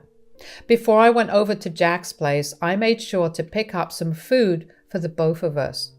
When I got there, Jason looked like he was about to faint at any minute. He looked weak, and he was very lethargic. Riley really did make him not eat anything. I quickly gave him his food and watched as he devoured it. I felt so sorry for him, and I knew that I wanted to make things better for him. When he was done eating, I spoke to him. "Did you see everything that happened?" "Yes, darling, and I'm so sorry for laughing at you earlier. I had no idea." "No, it's okay. I know Mom seems like the nicest person, but has she always been this way?" "The beating only started recently, but the starving has been going on for a while. And I just need to get a clearer understanding. So could you tell me why Jack isn't doing anything?" "He's too scared of Mom. He just follows her everywhere and listens to everything she says. Everything she wants, she gets." "Oh, honey, I'm so sorry that you've been dealing with this for a while. But I am curious. Why didn't you eat anything at school?" "Mom didn't send me to school. On days that she doesn't let me eat, I stay home. Mom measures how much of each food is there in the house, and if it's even 1 gram off, when she gets back, I get punished more." "So she's starving you and jeopardizing your education?" "I'm definitely going to do my best to help you out, okay? I need you to tell me right now if you would like to come live with me. I'll take care of everything you need, and I'll keep you away from Mom and Dad." "Of course, Grandma. Anywhere away from here will be great. I promise to only be good. Just please, take me away from here." "I promise I will, darling. But it will take some time. Do you think you can handle staying here for a little while longer?" "Yeah, I can. I've been living here for 12 years, so I can wait a little more." I carefully took away all the wrappers and made sure to leave no trace of any food there. I didn't want Riley to make things worse for Jason. I then helped Jason clean up any crumbs and then checked and double-checked to make sure we left the place exactly as it had been. I went back home and made sure to call Jack to let him know that I had gotten my scarf back and thanked him for being cooperative. Next, I contacted a good friend of mine who worked with family law. I explained my situation to him, and he told me that it would be hard and long to fight for custody of Jason.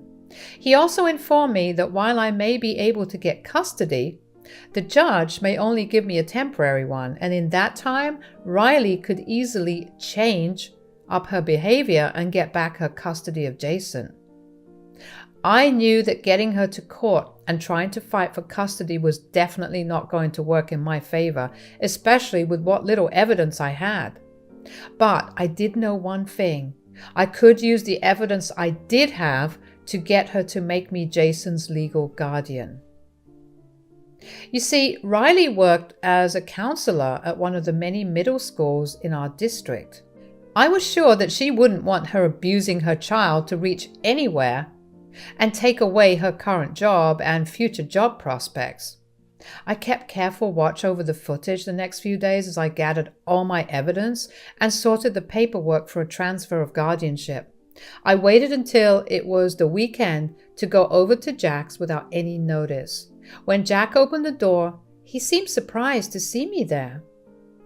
"Mom, what are you doing here?" "I need to talk to you and Riley." I don't think now's a good time." "Why? What's going on?" "Just family stuff. Hold on. How come you're suddenly over so frequently?" "Can't I visit my son? I didn't think I needed to have any special permission to do that."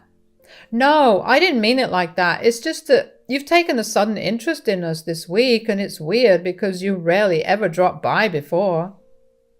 It isn't really weird. I only came over today because I have something seriously important that I need to talk about with the two of you.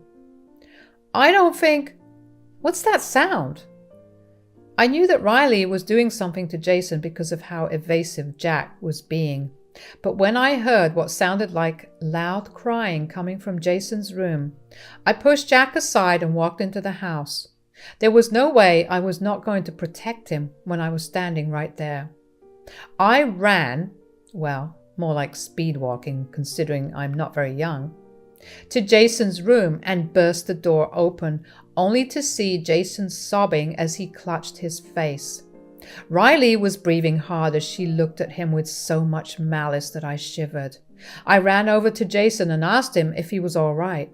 He just hugged me tight and wailed into my ears. Riley humphed and walked away. When Jason calmed down, I took a good look at him and noticed that his cheek was red and swelling up. His knuckles were bleeding and there were welts on his arms, all from the stick. I felt a kind of rage in me that I had never felt before. What kind of a monster do you have to be to hit a child so hard? Nothing the child did deserved that level of treatment in any case. I went downstairs to the kitchen and grabbed a bag of frozen veggies and went back upstairs to give it to Jason so he could use it to help reduce the swelling in his cheeks. Once I had made sure that he was okay, I told him that I would be taking him to my place that day and asked him to pack as many of his things as he could. With that, I walked back down to talk to both of them. Riley looked mad and Jack looked like he wanted to be anywhere but there. How dare you just barge into our home that way? Isn't it a good thing that I did? You are hitting your child for crying out loud. What I do in my family is none of your business. Your child is my grandson, and he is a part of my family too. You're hurting him, and I can't let that go on.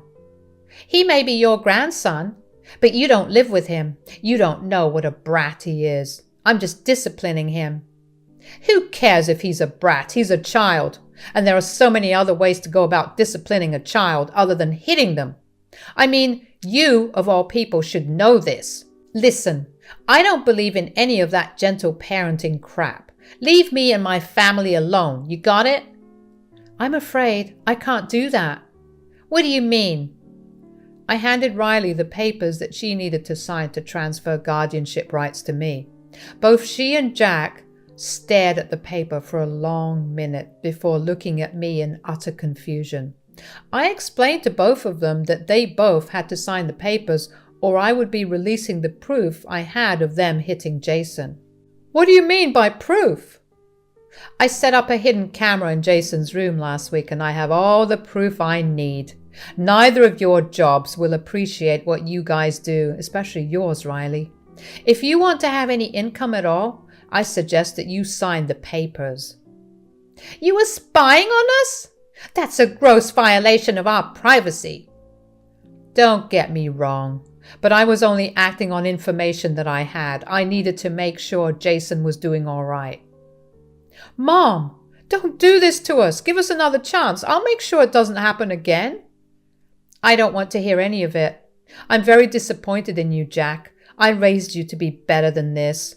You're just as disgusting as Riley, as if not more. I'm taking Jason with me and I expect the papers to be signed after. If you don't, you know what will happen.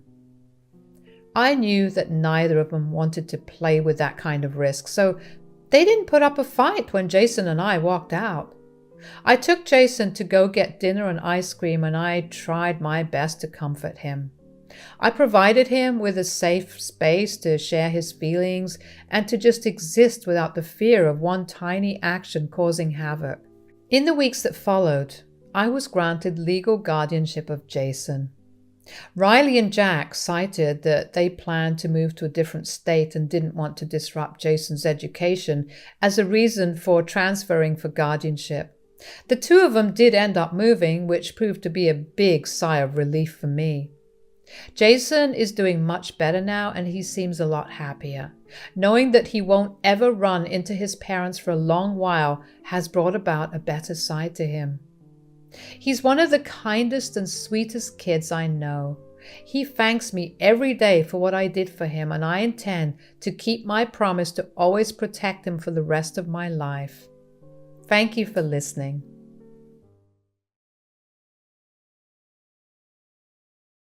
Hi, I'm Ella and I'm 30 years old. I have a big change coming up in my life right now, but before I can tell you about what that change is, I would like to tell you about the events that led up to this change. This story has two main characters, my husband, Danny, and my mother-in-law, Kim. Danny and I met through a dating app. At the time that we had met, I hadn't been in the mood to be in a relationship whatsoever. Plus, I had been on so many dates that I had given up all hopes of ever meeting someone to settle down with. But all of that ended when I met Danny.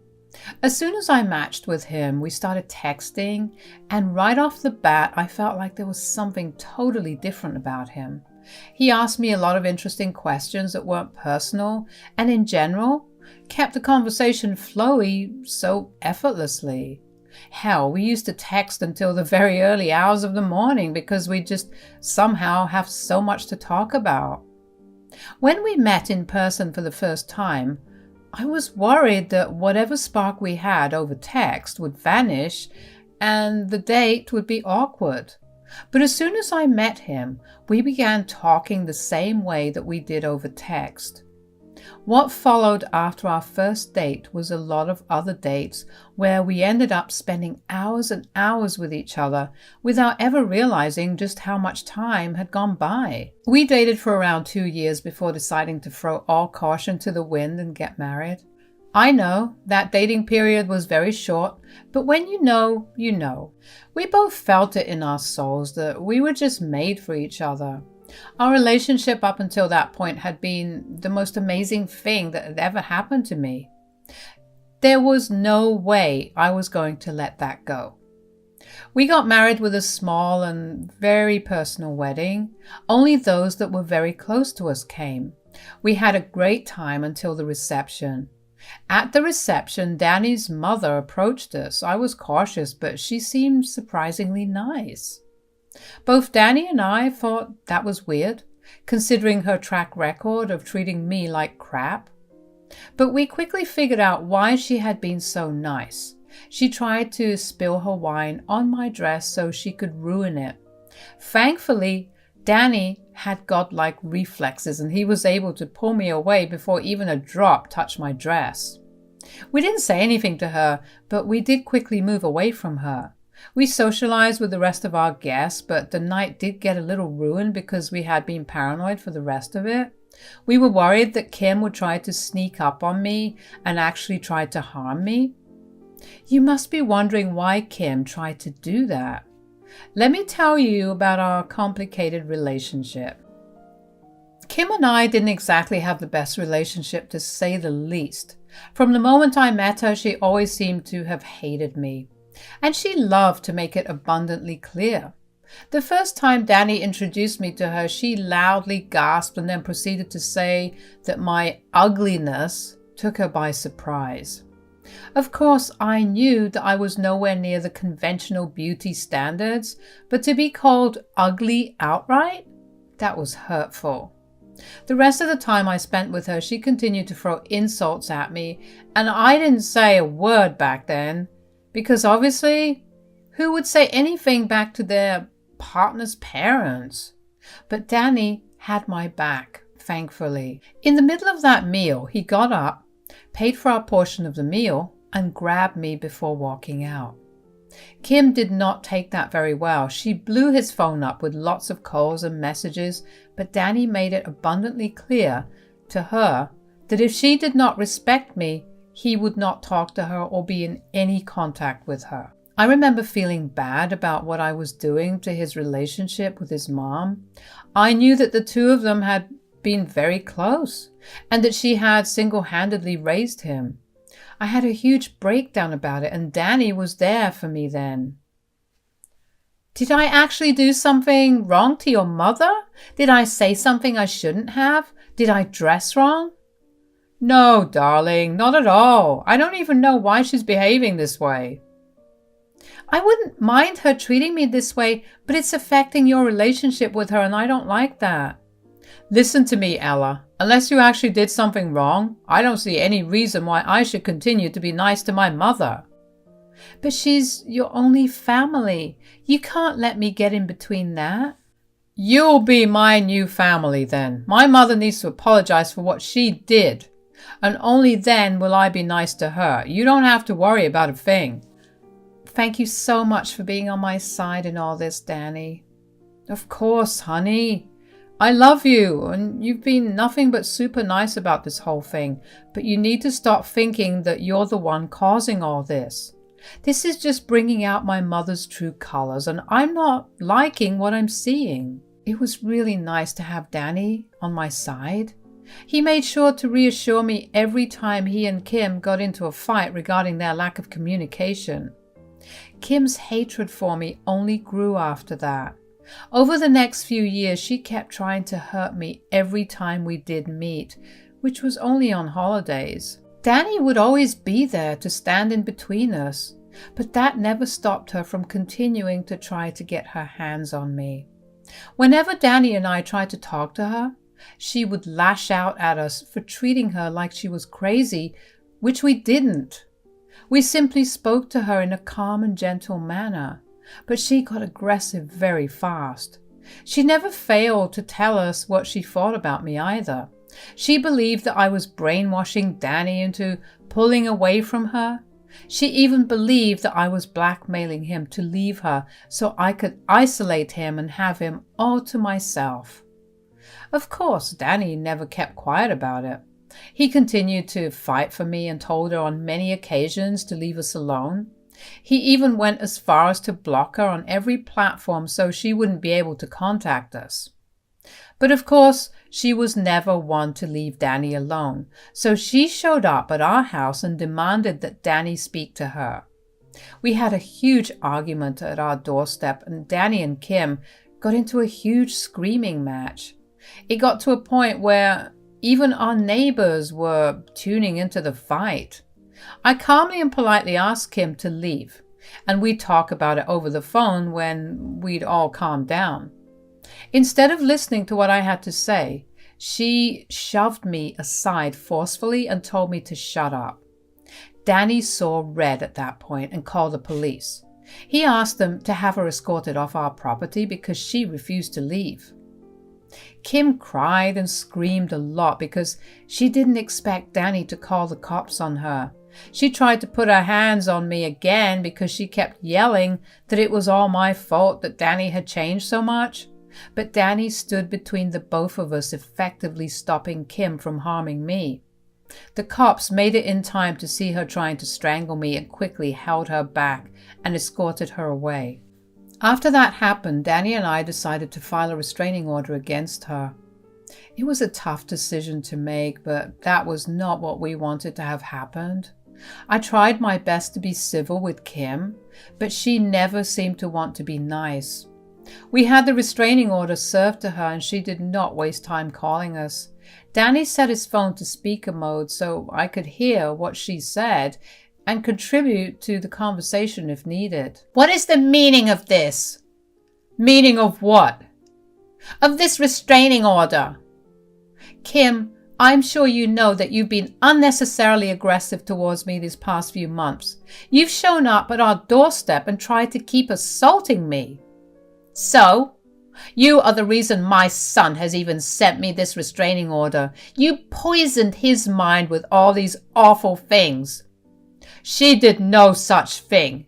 You've been horrible to deal with. What kind of son is even comfortable with sending his own mother an order restricting her access to him? What kind of mother tries to strangle her son's wife? Two can play that game, Mom.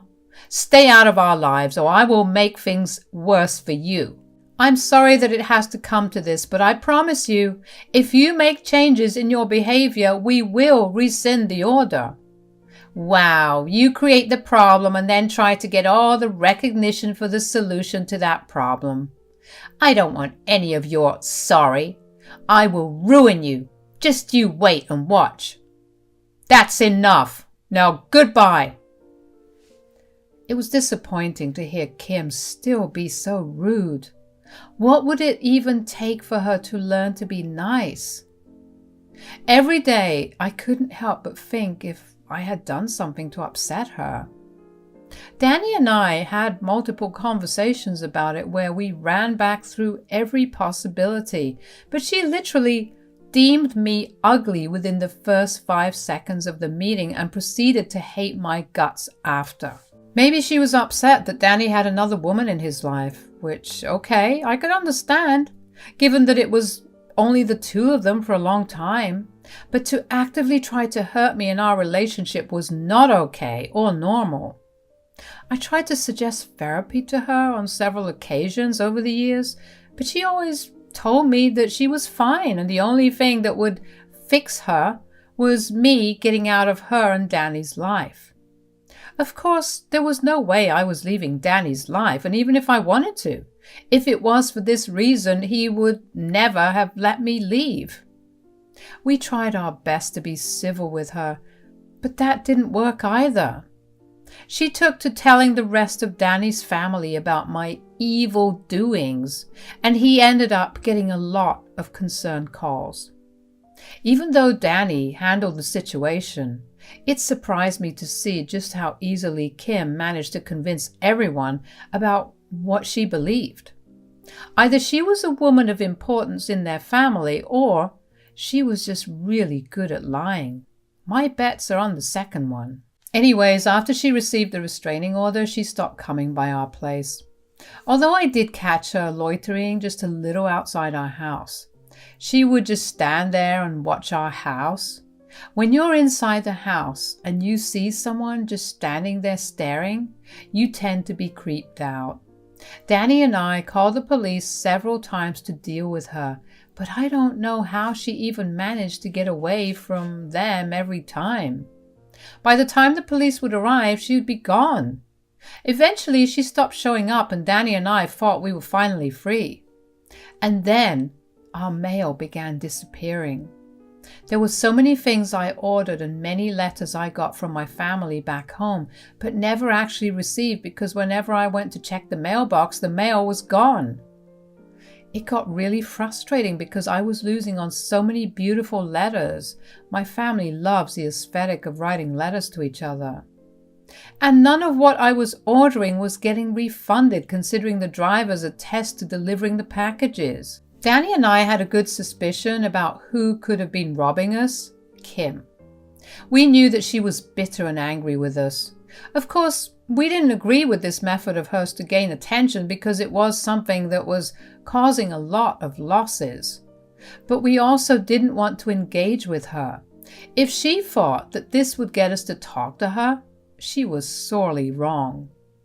Instead, we bought a pretty noticeable camera that we attached to the mailbox and attached with it a note that stated that there was a camera that was recording everyone who came over to the mailbox. And surprise, surprise, we saw Kim standing in her usual spot and staring at the house when we were at work. Then she approached our mailbox, read the note, and turned away. We said nothing about it because at least she took the note seriously. I was at work when I got a call from Kim. Now, she was blocked on my phone, but she decided to call my company and have them get me on call. I didn't even want to know how she figured out where I worked because that would have only made me a lot more paranoid. Hi, Ella. Kim, why are you calling me? Oh, I just wanted to let you know about this one thing I did. Okay. You see, these past few months, all I could think about was how much I hated you because of the way you ruined my relationship with my son. First of all, that's very unhealthy. Secondly, I didn't do any of that. You did that to yourself by hating me so much and trying to ruin your son's relationship because of that hatred. I'm not done, Ella. I really don't have time for this. Oh, you will definitely have time for this when I tell you what I did. Like I said, I was so consumed by my thoughts that one day it hit me. I didn't have to get near you to hurt you. Kim, what did you do? Nothing too big for me, really. I just happened to walk by your place when I saw your car parked by the sidewalk. I had my keys in my hand, and next thing I knew, I was scratching up your car real good like a mad person with them. Here, let me send you a couple of pictures. I was confused because from where I was sitting, which was by the window, I could clearly see my car parked there. I knew that Danny wasn't home either, and we both had distinctly different cars. So if neither of our cars was there, whose car was it, and why was it parked by our place? My answers came rather quickly when I received the pictures. Kim had emailed me the pictures, considering the fact that she was blocked everywhere. The car was indeed scratched up really well. It would take a lot of money to fix that, but that car was definitely not mine. I took a closer look at the number plate and instantly recognized whose car it was. It was Senator John's car. We had a senator who lived in our neighborhood. He was notoriously known for being able to get away with small things like bad parking, although he was genuinely a nice guy. Everyone liked him and no one really made any complaints against him. In fact, Danny and him were pretty amicable with each other. If there was one thing I did know about him, it was that he took his cars very seriously. That man hasn't had a speck of dirt on his cars in ever. John was known to have fired multiple people who washed his cars because he didn't think they cleaned them well enough. So it was no surprise that he was actually going to lose his mind when he saw his car all scratched up.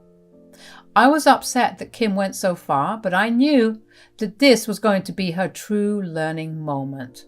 I took a couple of pictures of my car that was sitting in the parking lot and sent them to her. What? Cat got your tongue? I really don't know what to say, Kim. Of course you don't. This is definitely beyond anything that you could have imagined. I told you that I would ruin you, and this is just the beginning. And oh, look, I hear the police coming down this way. I don't know how to tell you this, but that's not my car. What? Don't lie to me. If this is your way of trying to make me feel bad, it's not going to work. No, seriously, my car is parked at work. I took a couple of pictures and sent them to you. Why don't you take a look? But then whose car did I scratch? That would be the car of the senator, who, by the way, is very particular about his cars. What? Oh, Kim, if you wanted to cause me harm, the least you could have done was at least check whose car that was. What do I do? Face the consequences of your actions. Take care, Kim. Goodbye. A part of me was excited to see what would happen to Kim. It brought me a certain level of satisfaction to hear her shiver as I told her just whose car she had damaged. I immediately called Danny to tell him about what had happened, and while he was shocked and angry that she had even attempted to do something to me, he too couldn't help but laugh at the way that things had turned out for her. By the time I was done with work, I had received a call from the police station requesting Danny and I to come down. We had our statements taken considering Kim had a vendetta against me. It didn't help Kim's case that we also had restraining orders against her. We were asked about how long she had been trying to hurt me and if there was any particular reason why. We answered truthfully because we didn't have any reason to lie about it. We were also told that even though Kim was at the scene of the crime, she denied doing it. They asked us if we had any security cameras around our home, and I told them that we did have one attached to our mailbox because in the past few months, a lot of our mail had been disappearing. We were asked to submit the footage from that camera, and we did. When we reviewed the footage, surprise, surprise, Kim scratched the car like a mad person. She looked almost animalistic while doing so. I will admit that I did feel a little sorry for her. Clearly, she wasn't doing so well mentally, but to go this far was inexcusable. The senator, John, was obviously fuming with anger. He approached Danny to have a word with him. Danny, you know I think you're a great guy, but this is inexcusable. Oh, I fully agree with you, John. I don't think what my mom did deserves any forgiveness. Really? I thought you tried to defend her. She tried to do that to my wife's car. I would have done the same thing you're doing if she did what she intended to do. Why would she even want to do that to Ella? She's a lovely woman. That's what I've tried to tell my mom, but she refuses to believe that my wife is anything less than evil. That's a shame, really. Even so, I'm really sorry for what my mother did. If you need me to cover any of the costs of the car, let me know. Nonsense. I approached you to tell you that I will be pursuing the highest punishment possible to be given to her. She will pay for what damages she did. I just didn't want us to have any hard feelings. No hard feelings on my side, John. Do whatever you think is fair. Senator John was not lying when he said he would pursue maximum punishment. Over the next few weeks, Kim was taken to court and her behavior was reviewed, and many testaments were given regarding her behavior. Her crime was analyzed and John's lawyers fought hard for a good punishment. In our state, damage to property worth over $1,000 results in a felony charge along with a fine of above $1,000 in jail time. After some time, finally a verdict was given. Kim was charged with damage to personal property and was fined $5,000 along with 2 years of jail time. Kim broke down and sobbed as the verdict was given. I once again felt a little bad, but Danny seemed relieved. For the next 2 years, we wouldn't have to deal with her or her harassment. Kim was escorted out of the courtroom and was taken away. Senator John approached us to apologize again, but we assured him that he had only done what was right. In doing what he did, he also provided us with some peace of mind.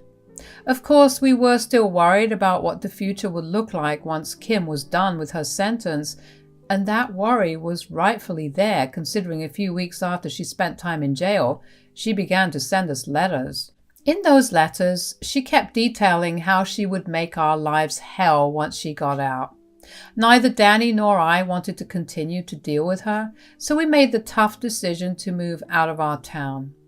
Thankfully, we both always wanted to leave, but we were way too focused on our careers to make a big change like that.